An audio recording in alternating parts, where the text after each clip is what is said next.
প্রিয় শিক্ষার্থীরা আসসালামু আলাইকুম। শর্টকাট লার্নিং ইউটিউব চ্যানেলে সকলকে স্বাগতম। হিসাব বিজ্ঞান পর্বের আর্থিক বিবরণীর আজকে শেষ ক্লাস। আজকের ক্লাসে হিসাব বিজ্ঞান দ্বিতীয় পত্রের আর্থিক অবস্থার বিবরণী কী করে করতে হয় এটা আমরা দেখাবো। শিক্ষার্থীরা, হিসাব বিজ্ঞান প্রথম পত্রের আর্থিক অবস্থার বিবরণী আমরা দেখিয়েছিলাম। দ্বিতীয় পত্রের আর্থিক অবস্থার বিবরণী অনেকটা একই রকম, তবে কিছুটা পার্থক্য আছে। আর এই পার্থক্যগুলো নিয়ে আজকে আমরা আলোচনা করব। আমরা বেশি কথা বাড়াবো না, আমরা সরাসরি স্ক্রিনে একটা ছক দেখাচ্ছি। ছকে তোমরা দেখতে পাও যে হিসাব বিজ্ঞান প্রথম পত্রের মতোই সম্পত্তি সমূহ আছে। সম্পত্তির ক্ষেত্রে এখানে প্রথমে কিছু স্থায়ী সম্পত্তি দেওয়া আছে। প্রত্যেকটা স্থায়ী সম্পত্তি থেকে অবলোপনগুলো কিন্তু বাদ করা আছে। এরপর আমরা দেখতে পাই দীর্ঘমেয়াদী বিনিয়োগ। আমরা ফার্স্ট পার্টেও এগুলো দেখেছিলাম, দীর্ঘমেয়াদী বিনিয়োগ। তবে এখানে বিনিয়োগের ক্যাটাগরি একটু ভিন্ন হয়, কারণ হিসাব বিজ্ঞান দ্বিতীয় পত্রে সাধারণত যৌথ মূলধনী কারবারের আর্থিক বিবরণী করা হয়, এজন্য বিনিয়োগের কোয়ালিটি একটু ভিন্ন হয়ে থাকে। এরপরে আসতেছে চলতি সম্পদ। চলতি সম্পদের ভিতরে বিনিয়োগের প্রাপ্য সুদ, সমাপনী মজুদ, অব্যবহৃত সরবরাহ সামগ্রী, বীমা কোম্পানি থেকে প্রাপ্য। এবার প্রাপ্য হিসাব থেকে আমাদের যে কাজগুলো করতে হয়, সাধারণত অনাদায় পণ্য সংক্রান্ত এগুলো করতে হবে। প্রাপ্য নোট, নগদ তহবিল, ব্যাংক জমা উদ্বৃত্ত, অগ্রিম খরচাবলী, প্রাপ্য আয়, যাবতীয় চলতি সম্পদ। যাবতীয় চলতি সম্পদের শেষে এখানে একটা এক্সট্রা পার্ট আসে, যেটা প্রথম পত্রে সাধারণত দেখা যায় না। সেটা হচ্ছে অসমন্বয়কৃত ব্যয়। অসমন্বয়কৃত ব্যয়ের ভিতরে প্রাথমিক খরচাবলী, বিলম্বিত বিজ্ঞাপন খরচ, শেয়ার অবলোপন থাকলে এখান থেকে বাদ যাবে। ডিবেঞ্চার, ঋণপত্র, অবলেখকের ব্যয়, অর্থাৎ যে ধরনের ব্যয় প্রতিষ্ঠান শুরু করার শুরুতে আমরা করি এবং যে ব্যয়গুলো আমরা পরবর্তীতে নগদে রূপান্তর করতে পারবো না, সেগুলোই হচ্ছে অসমন্বিত ব্যয়। আচ্ছা শিক্ষার্থীরা, ধন্যবাদ। আমরা সম্পদের দিকটা দেখলাম, এবার আমরা দেখবো একটা দায়ের দিক। দায়ের দিকে কি কি আছে? শেয়ার মূলধনের হিসেবে কিছু অলংকার বসাতে হয়, যেমন অনুমোদিত মূলধন, অনেকটা শেয়ার ইস্যুর অঙ্কের মতো। যেমন অনুমোদিত মূলধন, ইস্যুকৃত মূলধন, বিলিকৃত আদায়কৃত মূলধন, লিখে লিখে জাস্ট টাকাগুলো বসায় 2 দাগ দিব। এরপরে বিলিকৃত আদায়কৃত মূলধনটা না লিখেই কিন্তু এরপরে পরিশোধিত ও আদায়কৃত মূলধন লিখে আমরা অঙ্কটা করে যাব। এখানে অঙ্কের সময় আমরা সঞ্চিতি ও রিজার্ভ তহবিল নিয়ে আসতে পারি। বিভিন্ন ধরনের সঞ্চিতি টাকা থাকতে পারে, এগুলো এখানে নিয়ে আসবো। যেমন সঞ্চিতি তহবিল বা সাধারণ সঞ্চিতি, নতুন বরাদ্দ থাকলে যোগ হবে। শেয়ার প্রিমিয়াম বা অধিহার, সিকিং ফান্ড বা প্রতিপূরক তহবিল, লভ্যাংশ সমতাকরণ তহবিল, রক্ষিত আয় বা সংরক্ষিত আয়। এরপরে দীর্ঘমেয়াদী যদি কোনো ঋণ থাকে ঋণগুলো আসবে, চলতি দায়গুলো থাকলে সেগুলো আসবে, বকেয়া খরচ সমূহ আসবে। বকেয়া খরচগুলোকে আমরা চলতি দায়ের ভিতরে দেখিয়ে দিতে পারবো, সমস্যা নাই। আর যদি কোনো সঞ্চিতি থাকে, অর্থাৎ কোনো ভবিষ্যৎ ব্যবস্থা, ভবিষ্যৎ ফান্ড থাকে, সেগুলো আমরা এখানে দেখাতে পারবো। যদি আমরা চাই এই ভবিষ্যৎ ফান্ডকে আমরা সঞ্চিত উদ্বৃত্তের ওই ঘরটাতেও দেখাতে পারি। শিক্ষার্থীরা, আশা করি ছকটা তোমরা বুঝতে পারছো। আমরা তোমাদেরকে একটা অঙ্কে নিয়ে যাব, বেশি সময় আমরা ক্ষেপণ করব না, কারণ তোমাদেরও সামনে পরীক্ষা। এখন কিন্তু অল্প সময়ের ভিতরেই অঙ্ক শেখার চেষ্টা করতে হবে, জন্য তোমাদের কাছ থেকে আমরা খুব বেশি সময় নিব না।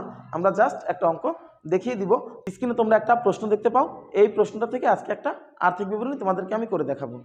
শিক্ষার্থীরা, বোর্ডে খেয়াল করো, আমাদের আর্থিক অবস্থার বিবরণী একটা ছক কাটবো।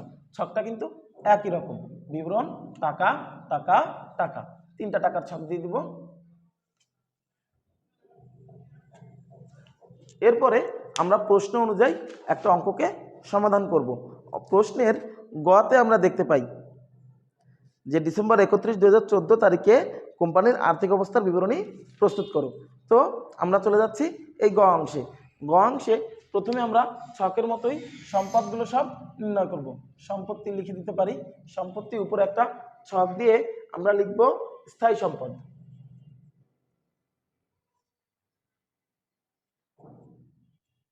স্থায়ী সম্পদ হিসেবে আছে অফিস সরঞ্জাম। যদি এখানে অফিস সরঞ্জামের কোনো অপচয়ের কথা বলা থাকে তাহলে অবশ্যই বাদ যাবে, আর যদি অপচয়ের কথা বলা না থাকে তাহলে ডাইরেক্ট টাকাটা দ্বিতীয় ঘরে নিয়ে আসবো।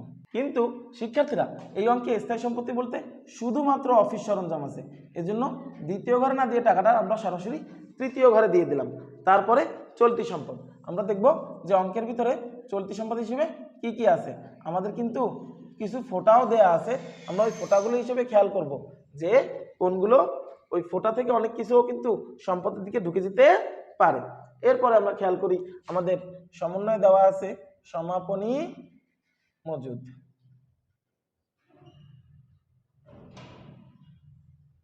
শিক্ষার্থীরা, সমাপনী মজুদে কিন্তু এখানে একটা কাজ আছে, এজন্য টাকাটা আমরা প্রথম ঘরে বসাবো। এর সাথে আমরা যোগ করব ফেরত শর্তে যে বিক্রয়টা ছিল, ফেরত শর্তে বিক্রয় কিন্তু সমাপনী মজুদের সাথে যোগ হবে, কারণ এটাকে আমরা ধরে নিব যে পরে আমরা ফেরতই পাবো। ঠিক আছে, সেই জন্য এটা আমরা সমাপনীর সাথে যোগ করব 12,500 টাকা। যোগ করলে আমাদের হবে 1,22,500 টাকা। আরও চলতি সম্পদ আছে, এই কারণে আমরা সমাপনী মজুদের কাজটা প্রথম ঘরে করে টাকাটা দ্বিতীয় ঘরে বসাইছি, কারণ আরও যে চলতি সম্পদগুলো আছে তাদেরও এভাবে একইভাবে কাজ করতে হবে। প্রাপ্য হিসাব আছে, প্রাপ্য হিসাবেরও কিন্তু কাজ আছে। যেহেতু প্রাপ্য হিসাবের কাজ আছে, সুতরাং এটা বসবে প্রথম ঘরে 1,30,000 টাকা। এর সাথে প্রথমে বাদ যাবে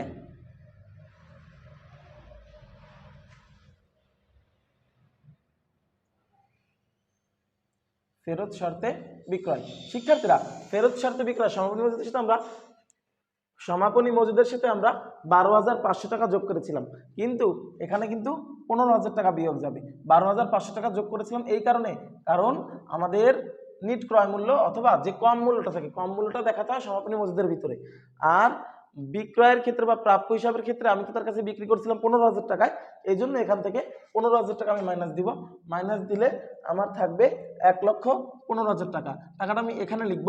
এর কারণ হচ্ছে আমার এই প্রাপ্য হিসাবের আরও কাজ আছে। আরও কাজ বলতে অলিখিত যে কুরিন আছে এটাকেও বাদ দিতে হবে। বাদ অলিখিত কুরিন বা নতুন কুরিন লিখতে পারি আমি। নতুন কুরিন আছে 2,000 টাকা, সেটা এখান থেকে বাদ দিব। এইখান থেকে আরো বাদ আছে নতুন কুরিন সঞ্চিতি, নতুন কুরিন সঞ্চিতি, এটা বাদ আছে। আমরা যখন নতুন কুরিন সঞ্চিতি বাদ দিব 4,200 টাকা, তখন আমরা এখানে দেখতে পাই এখানে আমাদের আছে 1,08,800 টাকা। তো 1,08,800 টাকা আরও যদি চলতি সম্পদ থাকে, যেমন এখানে আছে প্রাপ্য নোট, তারপর হচ্ছে নমুনা পণ্যের মজুদ, এই জিনিসগুলো আমাদের নিয়ে আসতে হবে।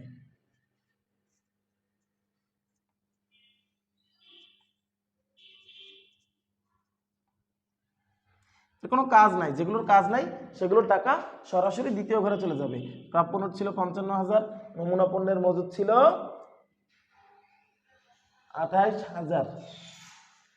তো শিক্ষার্থীরা, আমরা টোটাল এই যে চলতি সম্পদটা বের হয়েছে এটাকে যোগ করে তৃতীয় ঘরে নিয়ে যাব 3,13,800। এই 3,13,800 পরে দেখবো আমরা অন্য কোনো সম্পদ আছে কিনা। অন্য কোনো সম্পদ বলতে অনেক সময় কিন্তু আমি বলছিলাম যে অসমন্বিত ব্যয় থাকতে পারে, অসমন্বয়কৃত ব্যয়, এটা এক ধরনের সম্পদ। এর ভিতরে সাধারণত অবহার, তারপর হচ্ছে প্রাথমিক খরচ, তারপর হচ্ছে ইস্যু খরচ, এই জিনিসগুলো আসে। তো প্রাথমিক খরচ হিসেবে আমাদের এখানে আছে 25,000 টাকা।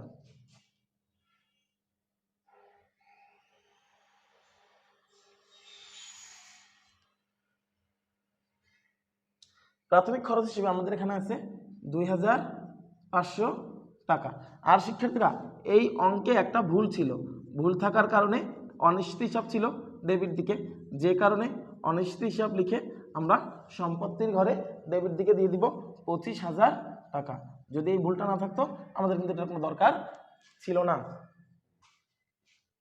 তো এই যে সম্পত্তিগুলো বেরোইছে, এই টোটাল সম্পত্তিগুলোকে যোগ করলে বেরোবে 5,51,300 টাকা।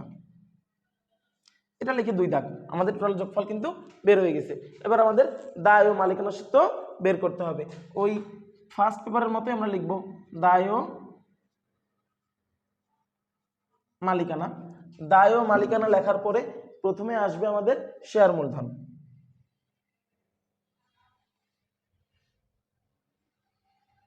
শিক্ষার্থীরা, ছকে আমরা যে অলংকারগুলো দেখাইছিলাম, এই অঙ্কের উপরে এই অলংকার সম্পর্কে কিছু বলা নাই, এজন্য কিন্তু অলংকারের কোনো টাকা আমরা উপরে লিখে 2 দাগগুলো করে বসাইনি, ডাইরেক্ট শেয়ার মূলধন দিয়ে দিছি। এরপরে সঞ্চিতি ও উদ্বৃত্ত।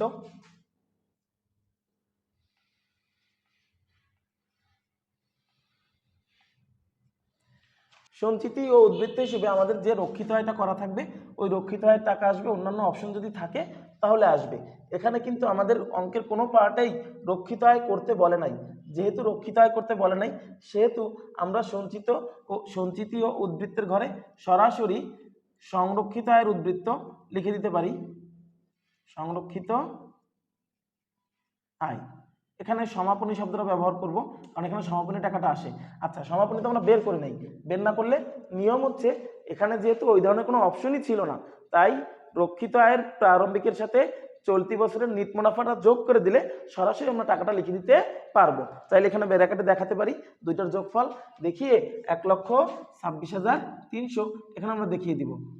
তাহলে ব্র্যাকেটে আমরা দেখাইয়েই দেই, তাহলে সুবিধা হবে। একটা হচ্ছে 80,000 যোগ 46,300। শিক্ষার্থীরা এরপরে আসবে যদি কোনো চলতি দায় থাকে। চলতি দায় হিসেবে এখানে আমরা শুধুমাত্র প্রদেয় হিসাবকেই পাই। প্রদেয় হিসাবে আছে 50,000 টাকা।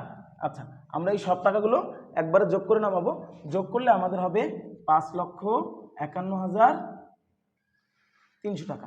শিক্ষার্থীরা আমাদের কিন্তু মোট সম্পদ এবং মোট দায়গুলো মিলে গেছে। যেহেতু আমাদের মোট সম্পদ আর মোট দায়গুলো মিলে গেছে, তোমরা এইখানে এই মাঝখানে একটা মোট সম্পদ লিখে রাখবা। যেহেতু আমাদের মোট সম্পদ আর মোট দায়গুলো মিলে গেছে তার মানে অঙ্কটা ঠিক আছে। তো শিক্ষার্থীরা আশা করি তোমরা অঙ্কটা বুঝতে পেরেছো।